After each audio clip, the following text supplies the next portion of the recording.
Duhita Chakma is a regular member of the mother group from Sindukchuri Union in Khakrachuri. From the homestead gardening, she adds various vegetables in her day-to-day recipes. She feels fulfilled as she keeps fulfilling the nutrition need of her children. Funded by the European Union and implemented by Manusher Jonno Foundation, PRLC project aims to spread the nutrition awareness in CHT. PRLC প্রকল্প থেকে আমরা যে বীজ পেয়েছি ওগুলা আমরা লাগাইছি আরো আছে পরবর্তীতে আমরা লাগাবো এখন যেগুলো মিষ্টি কুমড়াগুলো ধরছে এগুলো মিষ্টি কারো পাকার পর আমরা যে খাবো পরবর্তীতে খাওয়ার পরে আমরা ওগুলো বীজ সংগ্রহ করব পরবর্তী লাগানোর জন্য হোম ভিজিট হচ্ছে 3 মাস পর পর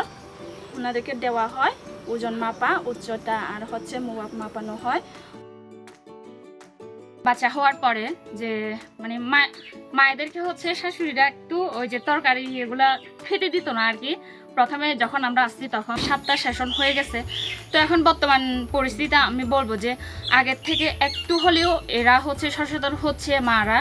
তো হচ্ছে সাথে হচ্ছে শাশুড়িরাও একটু সচেতন হচ্ছে নবজাতকের যত্ন নিতে হবে জন্মের সাথে সাথে উষ্ণ রাখতে হবে পরিষ্কার পরিচ্ছন্ন রাখতে হবে টিকা দিতে হবে আর বুকের দুধ সঙ্গে সঙ্গে খাওয়াতে হবে Mothers like Duhita keeps the hope alive that someday the malnutrition will be fully removed from this region.